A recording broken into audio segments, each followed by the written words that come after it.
Adventure bikes. I've got to say, I bloody love them. And here's why. They do all the things that I love doing on motorcycles. Brilliant fun on the road. They're capable off-road, a lot more capable than many people give them credit for. And they put all that into a package that makes a 300-mile ride seem like a nice idea, a fun proposition, as opposed to a wrist-bending, back-breaking torture that it can be on some sports bikes. The adventure bike world has gone mental in the last decade or so, and there are more bikes to choose from, each taking their own sort of flavour, their own take on the adventure bike package and what it should be. At one end you've got things like KTM's 1290 Super Adventure R. If you saw the video we did on that, you'll know my thoughts on that bike. It's big, it's bright, it's bonkers, and it really has a focus on off-road ability. At the other end, you've got people like Ducati who've, with their Multistrada, tried to make a much more road-biased adventure bike, something that is effectively a brilliant sports touring bike in a big comfy package that will tackle gravel roads. Again, awesome at what it does and takes a really fun spin on what an adventure bike can do. Throughout the rest of the adventure bike world, there's a brilliant array of bikes making different takes on that. BMW's 1250 GS, can't talk about adventure bikes without mentioning that bike. That is the one that's kind of set the class standards for a balance between on-road, off-road, sport, touring, comfort, and fun and ease of use. Now there's a new player on the block, it's Harley Davidson. Who saw that coming? This is the new Pan America. You can tell by looking at it, they haven't gone after KTM. They haven't gone after the extreme off-road adventure bike. Neither have they gone after Multistradas, BMW S1000 XRs. They've not chased that road sporty adventure bike. They've made, well, Harley have made a middle of the road adventure bike to please all people, to be easy to ride, and to cross massive distances regardless of the terrain. Is it any good? Is it a gigantic V-twin lumbering beast that has no place in the mud? Only one way to find out. Boots on, muddy puddles engaged, throttle wide open.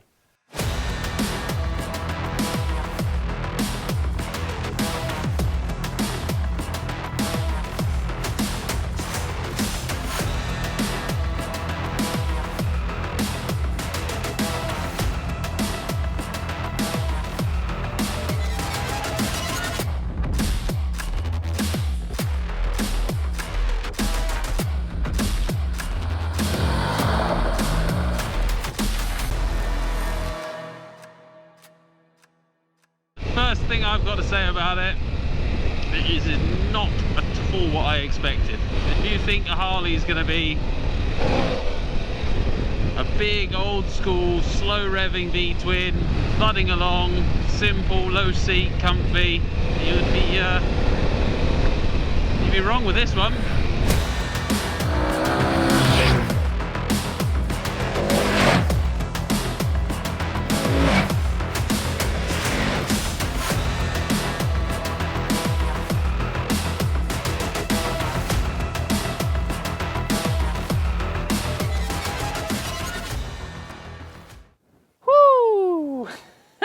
What a day. I'm genuinely exhausted. We have taken Harley's new Pan America. We've read and heard all the reviews that you guys have seen. And to be honest, it wasn't at all what I expected this bike to be. It has got a fast, punchy, excited engine that got me into trouble more than once today. On the road, Pan America, bit of a lazy chassis, but a fun road bike. And honestly, that engine responds better the harder you ride it. I don't think I've ever said that about a Harley Davidson engine before in my life. It's like they've outsourced the engine to KTM or Indian. It really is that much of a shift from what I expected this Harley to be. What we wanted to do today was really put it through its paces off-road.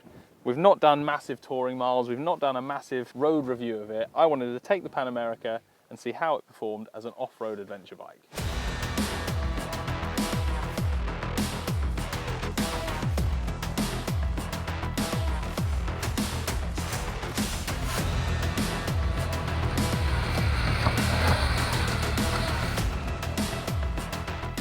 To do that, we've hit a variety of trails from gravel tracks, fast roads, rough roads, and then some tight technical stuff with jumps and puddles and everything in between. And the Pan America, in fairness to it, has lapped all of it up. We managed to break a foot peg on the left-hand side when we were doing a couple of the sort of rough jumps and G-outs in hollows, but other than that, it's held up pretty well to some fairly substantial abuse. Now, the fact that the foot peg broke, That's a little bit disappointing. It's the same trail that we hammered Ducati's Desert Sled down, which isn't supposed to be an out-and-out off-road bike. We rode that just as hard and we didn't have any problems. On that count, I'm saying the Harley's not an extreme off-road adventure bike. But hey, we knew that anyway, and we weren't going to let that stop us have some fun. Riding this thing off-road, I definitely felt that the engine has one character and the chassis has another. On-road, the chassis keeps up with the engine, beautiful.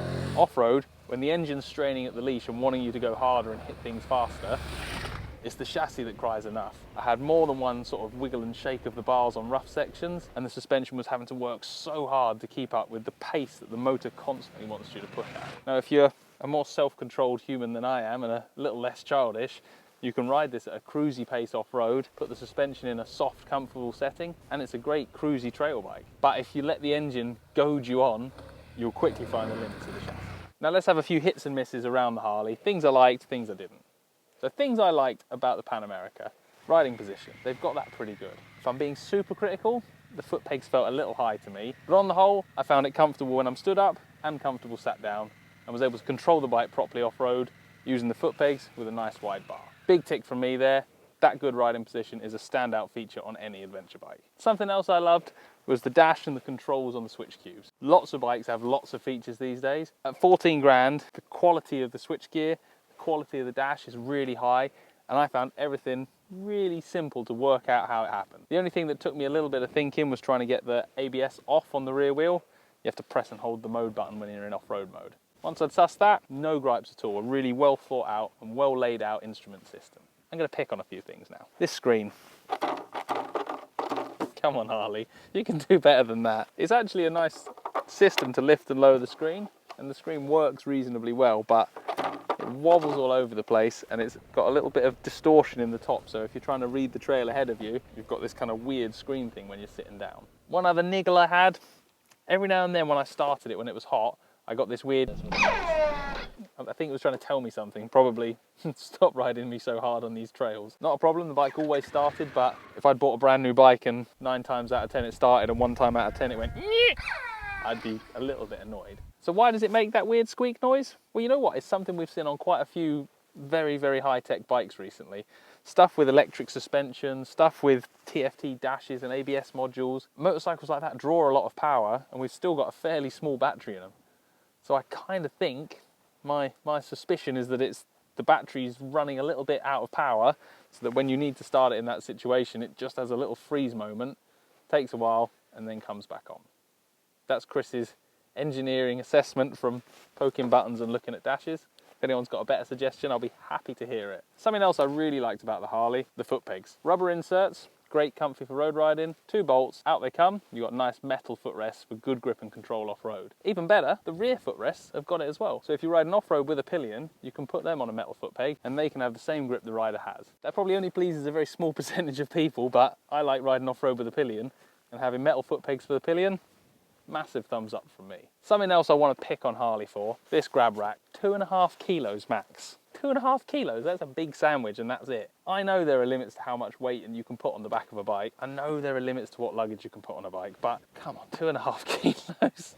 That's like, what, 5 pairs of pants? Well, that's enough for 5 weeks holiday, I suppose. I've been a bit down on a few things on the Harley. I want to just give a little caveat at this point. This is Harley's first adventure bike. They've come to the market fresh and they've built something that I think looks very unique. I like the looks, I know some don't, but they've not just copycatted it. They've not copied the styling of GS's and that kind of beaky tradition that adventure bikes have. There are a few things that look like a typical adventure bike, but they've come to the market with something original. They've kept their values, they've kept a massive V-twin engine on show and given a bike that actually performs pretty damn well. No, you can't ride it flat out and fast off-road, but it can go off-road. Its low-speed balance off-road, incredible. When you look at it, it looks high up, it looks heavy, but actually it's really easy to balance at low speeds. They've come in with a few really fancy little features. I'm sure you've heard about it already, but as you pull up to a stop on the Harley, the suspension lowers itself down, helps you get your feet to the floor. I guarantee you there are at least 7 or 8 other manufacturers in the adventure bike world going, oh, why didn't we think of that? And Harley came to the market with it first. No, their first adventure bike is not perfect. It's not the best in the class. It's not going to take the GS's crown for me just yet. I think the engine performance and the chassis are a little bit at odds off-road, but on-road it makes for a really good, really fun adventure bike. So if we're going to be a little bit pedantic about it, Maybe you could argue that Harley have sort of been in an adventure world before. You had the Buell Ulysses that was notable by its complete failure to be a good off-road bike. Let's not mention that one, let's brush over that. And I'm not sure the Buell had a Harley engine, it might have had the Rotax by then. Thankfully for us and the world at large, the internet will know. So someone comment below and let me know if the Buell Ulysses was a Harley or a Rotax engine, and I will send you many, many thumbs up.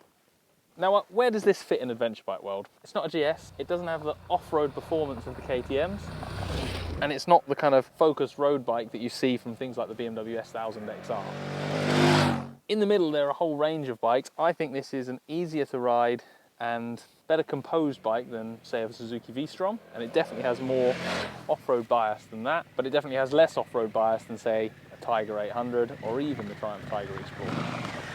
There's a million different bikes for a million different tastes. So Harley has come to the adventure bike market with the Pan America, and they have made a pretty damn good bike. No, it's not going to topple the crown as the best adventure bike in the planet, but turn up at your local bike meet in one of these and you won't be parked next to 17 other ones of exactly the same bike being ridden by people all in exactly the same suit. Pan America, it's a little bit different. It's a fantastic start from Harley in the adventure world, and I've had a ball riding it. If you do get one, do yourself a favour. Don't go sending it off of any massive jumps, because it didn't like that.